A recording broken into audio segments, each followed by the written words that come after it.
Absolutely. So, raise your hand. Oh, even better. Go on, is there only the one? Go on, clap your hands once.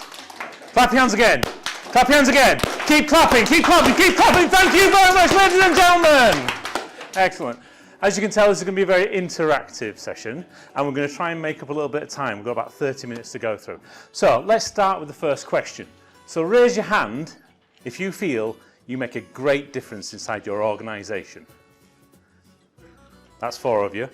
Okay, so this is the interactive part, okay? And the questions only get easier from here, I promise, okay? So let's try that again. So raise your hand if you feel that you try to make as much of a difference as you can inside your organisation. Yeah? Excellent. And raise your hand again if, along with making that difference, you feel passionate about what you do. Raise your hand and say aye. Aye. Excellent. Because that's what it's all about, really, isn't it? It's about having passion and doing what you really like. But do you find sometimes you're in a place where you do as much as you can, you work as hard as you can, and people just don't quite get it? You kind of present back the results and they make the opposite decision, and you're kind of thinking, well, why did they do that? Or you put all the evidence together and you put all the architecture and artifacts together, in fact, all those bits that we just talked about this morning, and still you're not getting your message across. You're unable to influence that change and make those things happen you really want to. Possibly, you're in that kind of place where you think, why am I doing this? Maybe I'm the one that's at fault. Maybe I'm the one that's just not doing it right. Maybe I should be looking for a different profession. Maybe I should be the fireman that Martin talked about earlier. But imagine if life could be different. Imagine if life could be easy. You present your information and people are instantly inspired to do something different. They get it. Not only are they getting it, but what if people coming back to you and saying, you know, how can we do this differently? I've seen the work that you've been doing and I know you can make a change. Now please come and help us. How would that make you feel? So picture this. You have got the greatest change already planned for your organisation. You've circulated around everything, you've communicated it, and everybody's on board. They're wanting to take it on board. And they're wanting you to lead it. Now, wouldn't that be a fabulous place to be? Yes or no? Again, it's one of those questions. Yes or no, guys? Yes. Fabulous. So, if we've got all these challenges, and we know what we're doing, but yet we want all these results, then something has to change, doesn't it? And that's what I'm really here to talk about today. It's about how do we create an influential winning proposal. Now, I chose that word really carefully because when people talk about proposals, they're kind of thinking, oh, you're in sales, you're in marketing. Now, the thing is, when we're writing a proposal, that's the same as writing an architecture document. It's the same as writing an options paper. It's the same as writing a strategy paper. Because we're all in the business of sales. We are selling ideas. We are selling dreams. We are selling change. We are selling the possibility of where we could be if we put an amount of energy into this venture. And that energy can be different forms. It can be equipment, it can be people, it can be time, it can be money. But all this energy has to go into it to make things happen. But because we're having to put this into it, that has to come from somewhere, and that's where usually people start to feel a little bit of risk. They think, ooh, how are we going to spend that money? So, you know, let's do this. So stand up if you guys have ever submitted a document that's been accepted first time.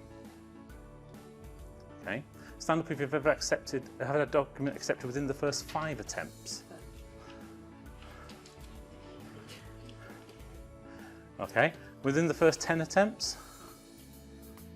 Well, everyone who stood for 5 should still be standing. Come on, guys. Simple maths this time.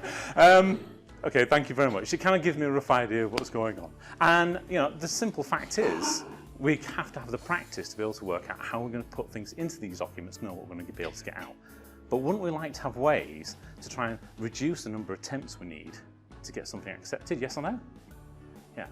And that's exactly what we're going to try and do today, because the reality is, if we can get these things done quicker, then we're able to deliver the value better and actually for a lower price. Would you agree?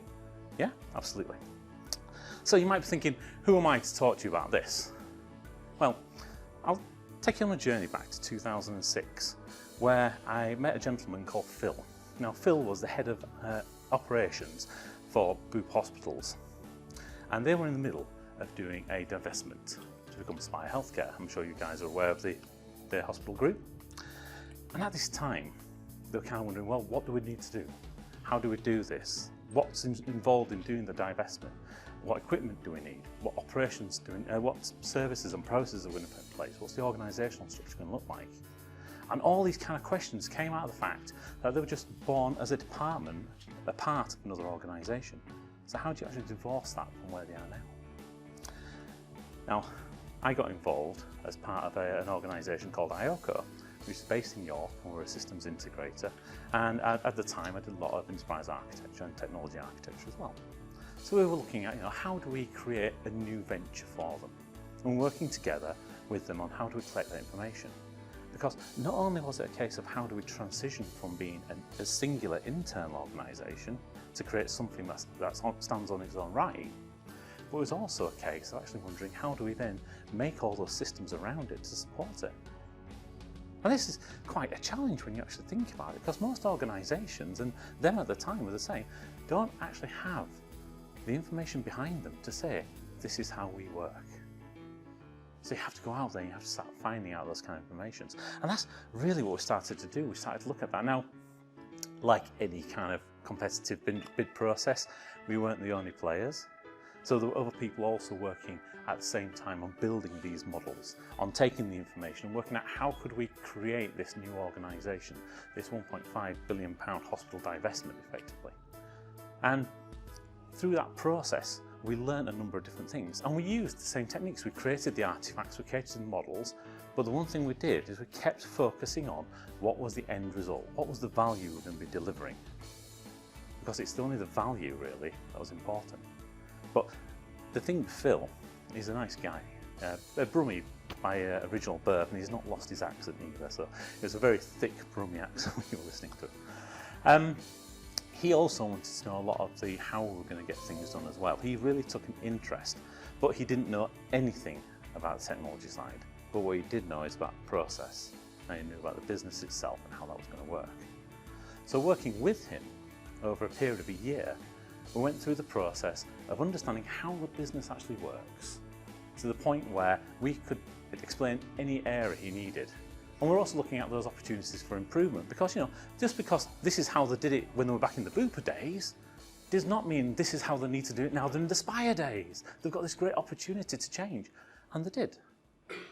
And I'm pleased to say that we won the work, but yet we were a clear £1 million more expensive than the nearest systems integrator in being able to do that. So you've got to ask the question, why would anybody pay an extra £1 million to do what's essentially the same piece of work? And it all came down to a couple of facts. One is, we had a clear demonstrable view of what value was for the business and how it was going to operate. And the other one was, we showed innovative ideas. We didn't just bring the same cookie cutter process to the table like most other people do day in, day out. And that's how we did that start. Now, since then, I've kind of worked for hundreds of different organisations all around the world, from small organisations that have literally started up and raised 14 million in the space of 3 months, all the way through to doing $16 billion asset transfers for major pharmaceuticals. I've also spent time actually developing myself, and I've written publications with BCS and for other organisations. I've written my own book, which is an award-winning book in its own right. I've also won awards for being on stage and being able to help other people. And last year I became a best-selling author in Amazon as well, which was fantastic. I thought it was great. But all this really is only the small part of what I really like to do, which is to help other people and be able to get them in the place that they need to be. So when we're thinking about how do we write a winning proposal or a winning design or a winning strategy document, there's kind of one really big question that I found comes up time and time again. And this question, it's really something that's driven by human nature as opposed to being anything to do with an enterprise or anything to do with architecture for that matter. And that question is, what's in it for me? Yeah. Because no matter what you do, no matter what you present, unless you can answer one simple fundamental question, what's in it for me, what you'll find is you won't get the buy-in from everybody else and the support that you need to be able to carry that one forwards. So could you imagine being in a position where someone turns around to you and say, right, okay, we've got this fantastic opportunity, but you're going to look really, really poor at the end of it, and you're not going to like the result, and in fact, they're probably going to fire you. Are you really going to take the opportunity on? Or perhaps you turn around and say, yeah, we know this is the direction you need to go in, it's going to cost you 4 times your current profit model or current revenue, and we can't guarantee you're going to get a result at the end of it. Are you going to take that one up as well? And yet this is the kind of position that many people are in. They kind of put these models on the table because they're great fundamental models showing what we could do with organisations, but what they don't do is they don't answer the question of what's in it for me. And when I think about the what's in it for me question, I kind of think of it from 3 different angles. Because you've got what's in it for me from a personal point of view, and that could be personal as in the person who's running that department or the actual organisation itself. You've got the what's in it for me for the customer, because at the end of the day we are there to serve customers, right? Yes or no? That's the way businesses work. And you've got the what's in it for me when it comes down to your ecosystem. So that's your suppliers, your vendors, in fact the other people that are in your industry. We already heard earlier with regards to the ability for your competitors to erode your margins. Now imagine what you're doing when you're actually producing something. Are you going to put something in place that's going to put your business at risk in comparison to the other people that you're competing against? So you kind of have these kind of different facets to think about when you're actually producing this document, because these are the kind of areas that we want to be sending back. So I came up with a really simple way of trying to figure out how we can keep creating these models these documents time and time again. Now this is based on my own experience. We don't have a great TOGAF model or a PIF or anything else behind it, but this is basically what I see works time and time again for me when I'm doing proposals. So I'm giving you this as a way of saying use it if you wish. So to make life easy, I give you 3 kind of key questions you need to answer when you're thinking about it. And this is the kind of questions that the other person reading the document is going to be thinking about. The first one is, why should I read this? Effectively, you need to fundamentally answer that, because if they've got enough reason why, then they're not going to read it, simply because everyone is busy. In fact, stand up if you're busy. Yeah? Oh, we've got a few quiet people, this is good. Okay, we know who's going to be reviewing the documents now on, don't we? So you really need to, so why should I read this document? The next thing you need to be thinking about is, why should I read it now? Because we're all vying for attention. We're in the information age and we're getting pulled in every single which way and every direction possible because everybody wants that little bit of attention from us. So why should the person have their attention focused on the proposal that you're putting in front of them, on the architecture document in front of them? Also, we've kind of got the last kind of question, which is all around, why should I take the advice from you? You know, why should I listen to you? What is it that you're bringing to the table that makes you right? And to be able to answer these questions, as I said, I come up with a very, hopefully simple model that covers 3 kind of key aspects of it. One of them is the basis. So, what's the document about? You know, if we start from that simple premise and build forwards, because really, if you don't actually understand what it is that you're creating this document for, then it has no value even from the start. The second one's going to be all around how you're going to build the content into that document. What are going to be some of those key items that you need to cover off so that you're in a position that the information you need to convey is conveyed in the right way to the right audience. So we heard about the elevator model of communication. Yeah, this is the same kind of thing. Each of your different documents will speak to a different audience. So you need to make sure you're building in the wordings that they need to hear.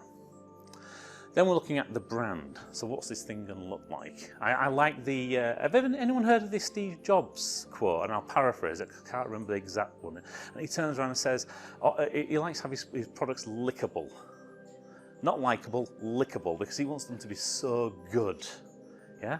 And at the end of the day, you know, this is one of the things we need to be looking at, because as horrible as it sounds, most people won't understand a lot of the content we're giving them, even if we bring it in a document speaking to them in their language. So they will start to judge us on things such as, is the spellings correct, is the grammar correct, have we used the corporate stylings, etc. And this really can be quite frustrating certainly from my point of view, and I'm certainly sure you guys would do the same, if you're being judged on something that's actually not really delivering the value behind what you're giving away. So to make it easy, let's go through the model itself. So for the basis, we have the stress-free solution seeker. For build, we have the awesome content creator, and for brand, we have the wow winning blueprint. Come on, I've tried to make it a little bit fun, guys. Note to self, don't do that again. So, stress-free solution seeker. I'm not going to insult any of your intelligence at the end of the day, because you guys are all great architects, you're great BAs, you're great project managers, you're great consultants. So when we think about the stress-free solution seeker, it really is about asking those power questions, the 7 W's. And we ask them in a way that we're able to get the information out that we need, because I'm sure you guys have heard that whole quote from Einstein, you know, if he has an hour to solve a problem, he spends 55 minutes on the question, 55 minutes on the problem, 5 minutes on the solution. Yes or no? Yeah? And you guys are like that, aren't you? You guys actually spend that time, because I'll tell you one thing, that's uncommon. As many organisations I go into where you've got architects or people with an architecture title that actually spend 55 minutes on the solution and haven't even got an idea what the hell the question was or the problem. Yeah? And that's not you guys, is it? No, don't answer that one. Please don't answer that one. Okay, so we're going to ask lots of really good, really power questions that's going to start to be able to delve into what that problem is and really shape it, so that when we're starting to put the content together, we understand what needs to go into it. But we're not just listening for the kind of key problems, we're also listening to how they're asking the question. Because context and the way somebody phrases something is equally as important as actually the key answer that they're going to give you. Because that will give you really good clues as to how you can actually then present that information back. Make sure you're using the language that they're using. So for example of this, if you think about talking with somebody who's really a driver kind of person, he's moving away or she's moving away from the problems that they've got. So if you're talking to them about being goal-oriented in the future and how amazing this future is going to be, it's going to be great, it's over here, he's going to be thinking, what the hell are you talking about? You don't know my pain, you don't know my problems. When really, you must be talking to him about all the problems he's got and how we're going to get rid of them. How he's going to be in a place where he's going to be able to move beyond that piece. And same, likewise, if you're talking to a goal-oriented person who's talking about the future, you know, this is where the company is going, you know, we've got these aspirations, this is what we're going to try and do, and you're talking to him about problems, he's going to think, you just don't get me. I don't care about the problems, that's the past, I'm looking at the future, guys. So when you're building these kind of things, and you're asking these questions, you're looking for those little cues. Does that make sense, yes or no? Excellent. Is everyone still awake, yes or no? Get you stand up again in a minute. Okay, so if we go forwards, let's look at the next part, and this is where I want to spend a little bit more time. So we're going to look into the awesome content creator, and it's called awesome because it's an acronym, surprisingly enough. And this really breaks down into these key steps. So the first one is the entitlement, or what we're going to call this document. Now for me, I find giving it a title and a subtitle really works, but what kind of content you put into it? When you put a title on something, make it evocative. Make it something somebody wants to read. Yeah? So it might not be 100% giving you, this is the design document that's going to tell us exactly how we're going to be able to change from Azure to AWS or something. Boring. But what it might be is, for instance, a document that says, this is how we're going to save £3 million over the next 3 years. Someone's going to read that document. The subtitle though, that's where you do become a lot more logical and you put in the exact reason for that, because you have two different types of people. You're going to have creative people that are thinking about one thing, and you're going to have logical people that are thinking about the other. So you need to appeal to both sides. So in the subtitle, put in, this is the proposal how we're going to be able to save £3 million by moving from Azure to AWS, or whatever it is that you're putting inside your design document. Does that make sense? Cool. The next one's around wording. Now, what do I specifically mean by wording? I mean, sorry, Feta? Wording, yeah, definitely wording. So, What do I mean by wording? I'm talking about how we actually phrase things inside the document. So one thing that we should be doing is using lots of we terms. Because if we're not, we're in a position where we're trying to isolate this between you have got the problem and you're going to have to deal with this. And then you can see this in a lot of the documents that you get through consultants effectively. They deliver something that says, you have this issue, you have this problem, you need to do this. Thank you very much, that's factual, you've completely alienated me from you. Whereas realistically, you want to be building a relationship with somebody. So just as we were talking about this morning in the keynote, where we were saying actually an enterprise architect is a leader is not the person who's going to escape once they've handed over the idea of which direction you're going to be going in. They're going to be stood at the front, they're going to be pushing things forwards. So wording this in a way that actually makes this inclusive will mean you've got more of a chance of being able to deliver it and they'll feel like you're part of that change. The next kind of element we're going to look at is around the overview. So this for me is probably the bit that every document lives or dies over. So we're going to go into a little bit more depth. So in this we've got like 5 areas we're going to look at. So with the overview, this is sometimes called the exec summary, it's sometimes called an overview, sometimes it's called a summary of a document. And the reality is, in most documents there's only 2 sections people look at. There's the overview and there's the money section. Yeah? How do I know this? Because there's several documents out there that have transwarp inducers, G&D and cabling, and flux capacitors in there that I've written and no one's questioned. So this is the point. We're in the position where that's what you have to get right so that you entice them effectively to read the next part of the document. So these 5 key areas we're going to look at for this. I'm going to start off with the first one, which is what I've called observation. And you want to observe the fact that they have given you this opportunity to be able to present something, that you have used other people within the organisation to help you pull this together, and have that little bit of gratitude, because just saying thank you is actually a very powerful statement. So I'd like to thank everybody within the organisation who helped me pull this information together and provide you with this proposal, this statement, this design, this architecture, whatever this is going to be. Or I'd like to thank you for if you're doing this as an outside organisation consulting into an organisation, I'd like to thank you for the opportunity to come present our findings to you.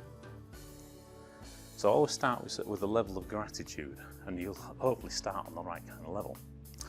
The next one we're going to look at is what are you looking to overcome? So I already talked earlier about those key 7 questions and spending 55 minutes on the problem.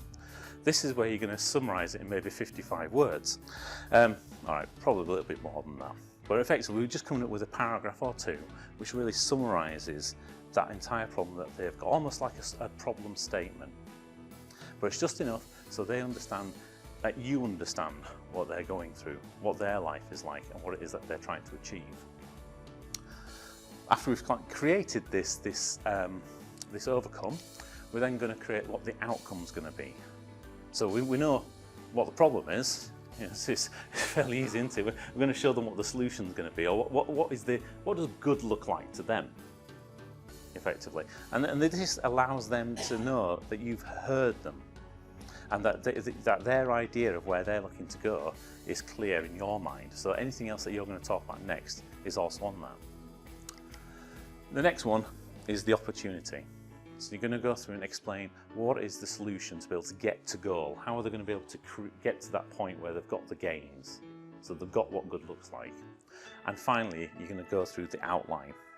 And this really is talking about how long is it going to take to get there. A very simple statement of time frame.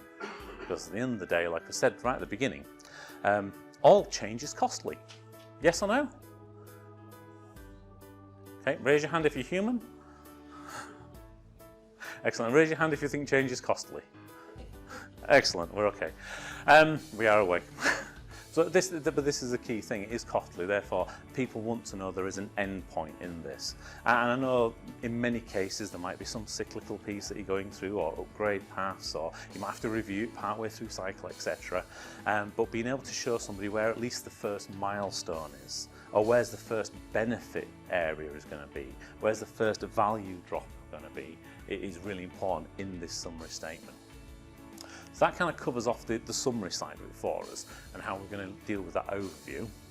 So the next area we're going to look at is looking at the approach, and this is where everyone's really good usually. I find with architecture teams, when they talk about approach and methodologies and systems and frameworks, everyone comes alive. It's like, look at us, it's fantastic, it's great. I've got a framework, I have.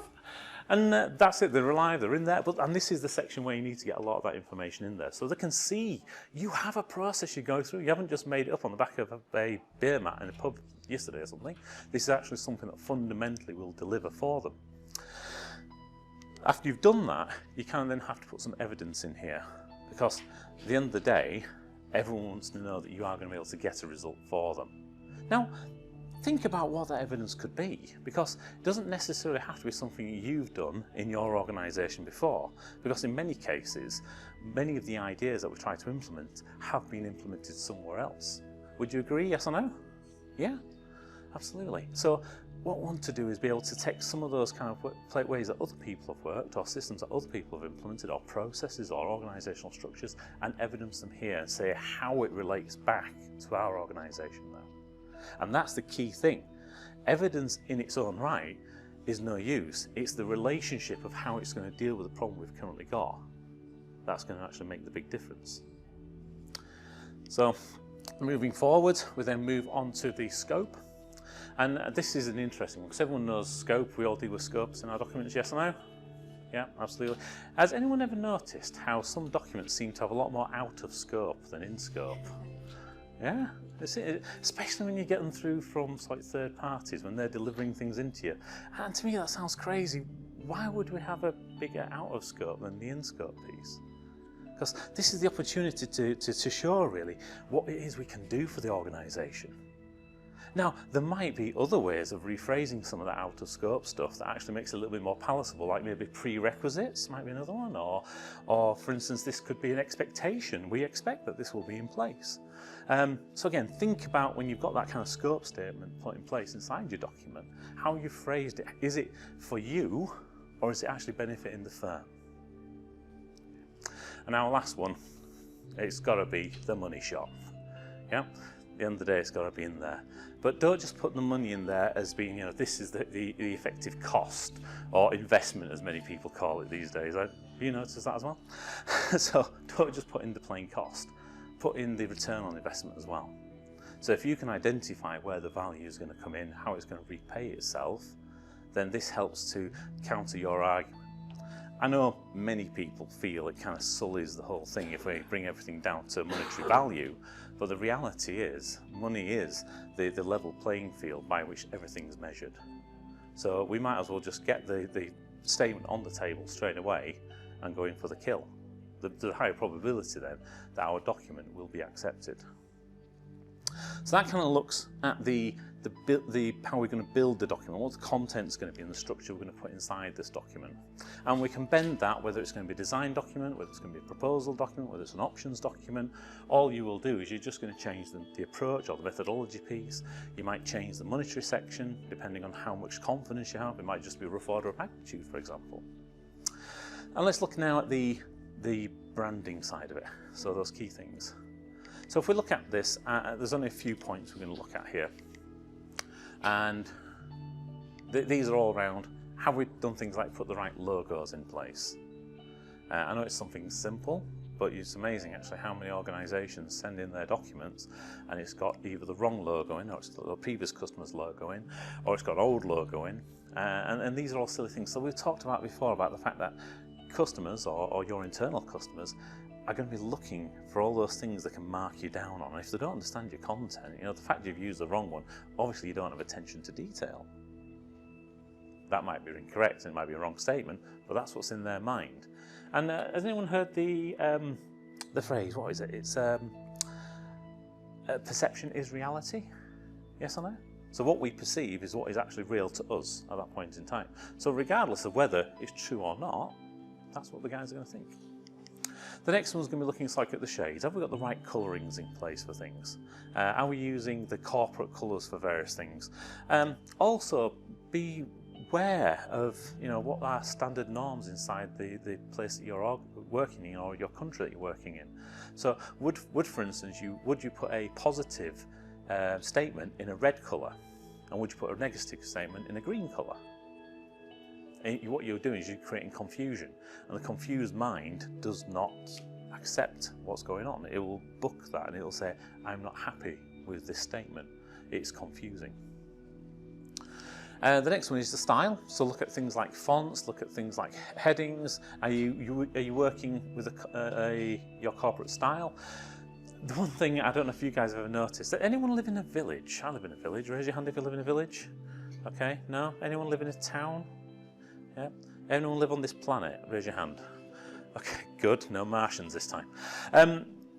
So you may have had the church newsletter come through the door. It usually comes at Easter and Christmas. And sometimes when you see it, it's literally got every single font possible for every article that someone's written inside the Microsoft Word set. And it's so hard to read. And yet, that's what sometimes documents come through. And the reason why this is the case is because usually you've got more than one person working on a document, yes or no?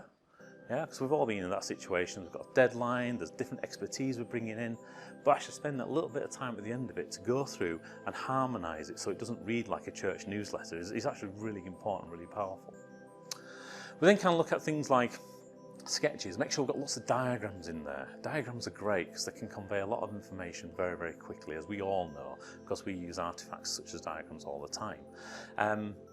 But make sure the diagrams you're putting are relevant, easy to understand, and they can be consumed by the audience that you're putting this in front of.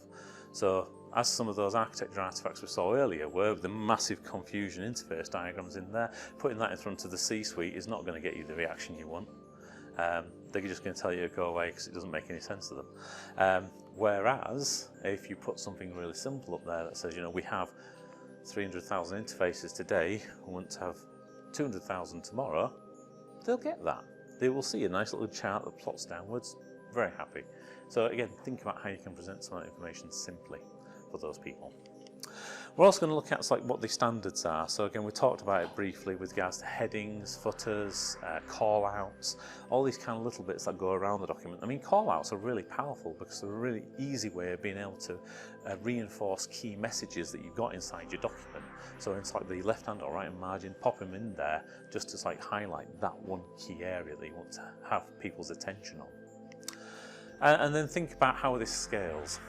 Now, have you ever had one of those documents that when you're trying to read through it, there's like big gaps in some places and loads of text in other places? It's really it just doesn't feel nice to the eye. And especially now we're in this position where a lot of documents are being sent electronically. If we just take the opportunity to zoom the document out to maybe about 10% of its size, so you can just see the overview of the document itself, look at where there is just those massive, great big blocks of text where people are going to find it really difficult to read. Look at where you've got the diagrams in place, look at where you've got the headers, and make sure you've got a nice flow going through the document so it's not just like one continuous mass or lots of spaces which don't make any sense. And it might mean reorganising the document slightly, or it might mean resizing some of the images, but what you'll find is you'll get something that people find aesthetically pleasing, and if they're pleased to be able to look at it, they'll start to read it, because it's one less blocker, one less thing that they're going to have to not do that. And the last thing to think about is make sure when you're reviewing your document, you've got everything in there with regards to your client. So all the details are correct, their logo, their addresses, if it's an internal client, the correct department number, the correct role names, because these things change on a fairly regular basis. The person who might be in the head of architecture yesterday might be the enterprise architecture lead tomorrow. And if you call them the head of architecture, you might take offence of that. Ask me how I know. So again, just make sure you've got these little things, these little touches correct, because this is what makes the difference. It makes them feel that you really understand that person and you are considerate of them.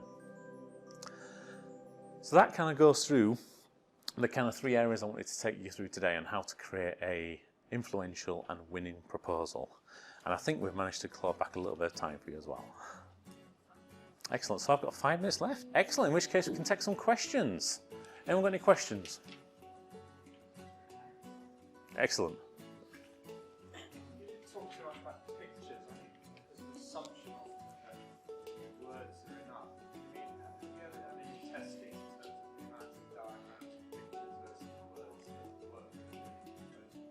I tend to find that if you have at least one diagram or one picture per page, that tends to work better than having none.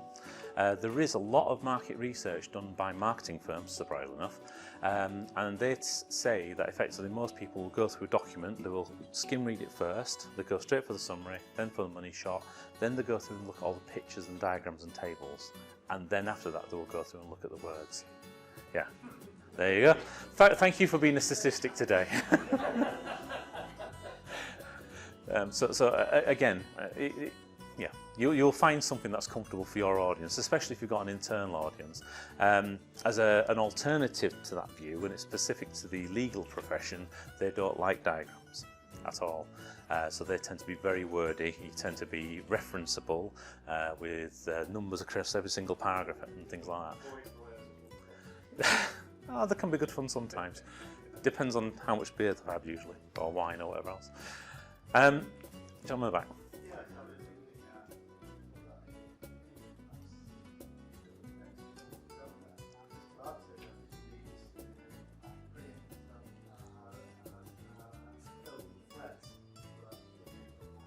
Yeah. Mm-hmm.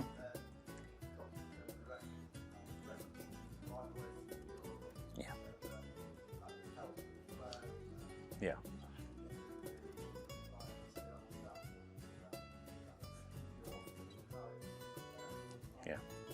100%, and if you can start to get those themes running through it, that works really well, and you can start to then relate back to those themes in each of the various different sections, especially as you start to get longer and longer documents, or a document that's part of a document set. Specifically thinking about some large-scale transformations, yours might be just one design of many that's in that document set. Yes, better?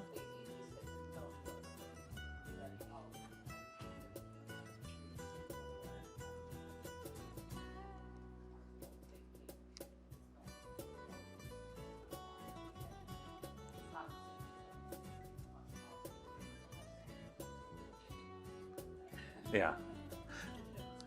Well, yeah, it's the old. Yeah.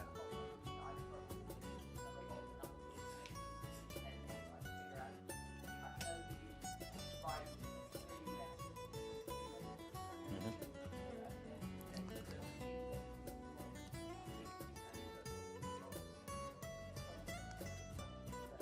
Yeah.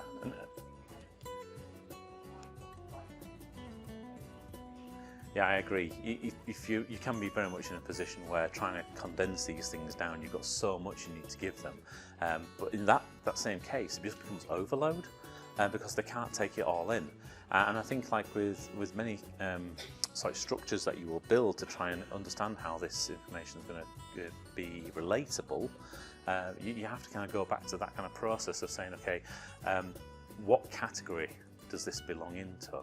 And in some cases, what's the categories that belong to?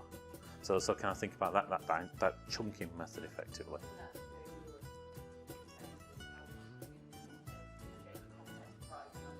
Yeah. Yeah. So let's finish this one first. So yeah, so when you start, you've kind of got the vision, you've got the mission, you've got the drivers, you've got the objectives, you've got your goals, you've got your requirements, you've kind of got your designs, and it's the same kind of process. How can you push some of those things, those messages back up? So if you've got like 1,000 strategic objectives, which is not uncommon for some organisations, you know, how do you create themes out of that? How can you roll it back up to principles, for example, and take it from there? That's how I would normally attack something like that. Yeah, you talked about documents and words. Mm-hmm. Have you got any other thoughts around other types of media, like videos or other such ways of presenting winning proposals? I love videos. I think videos are great. I think that at the moment, most organisations aren't geared up for it yet. I think video will play a massive change in the coming years. Because you can get a lot of information out quickly, and a lot of people like it because what they can do is they can listen to it when they're on the tube, on the move, etc. They can just download it and consume it. They also like it when it comes down to providing evidence, because once you've kind of got a video, you can show somebody something that's almost tangible. So I think video will play a big part in it. Will that fundamentally change what you put in the content? I don't think so, because you'll still want to take them on that route. You still want to take them from saying, thank you, effectively, these are your problems, this is what you want to get out of it, and this is how we're going to get you there. So the same kind of story goes through and the same threads can go through it. What you'll find then is actually you need to then change how you present this information. So just as we've gone through to say how you can do it in a document, you then have to build your own presentation style to be able to then deliver that to camera, which is then delivering to people. Good question, I like that one. Any other questions? Yes?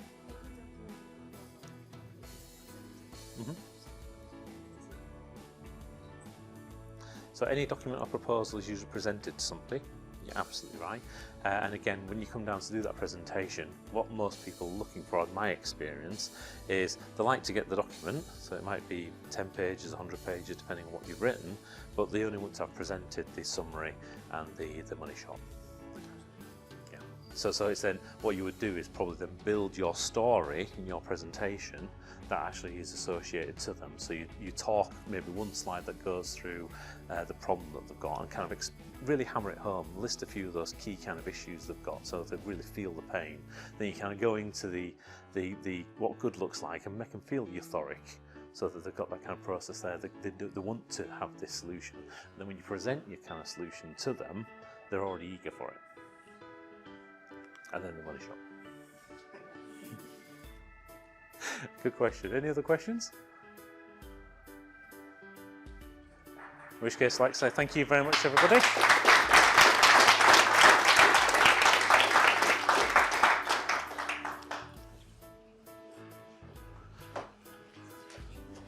Oh, thank you very much. The last point, which actually was a good little thing to do. Yeah. Giving someone the whole document, maybe like a week before, and then also again on the day. Yep. So that everyone brings the papers. You mentioned it. So you talk to the summary, say the issues so they feel the pain. That's good because it makes them that you understand there. And then what was the two different ways for a solution to get that euphoria, and then present your particular solution? Yeah. So you've got the pain that they've got, but everybody has an aspiration. Right. They kind of have a vision of where they think they're going to go. And that's kind of the next bit, because what you're trying to do then is you're trying to tie in your solution with where they believe they're going to go. And it could be that, it could be they want to... Aspiration and your particular solution. I was parsing that. Right. And then the money later, you think of that at the very end? Oh yeah, always. Otherwise everyone will stop listening. Yeah. And do try to drive it through that way. What you'll find is with some clients, they will try and drive you to give the money up front before they actually start the rest of the conversation.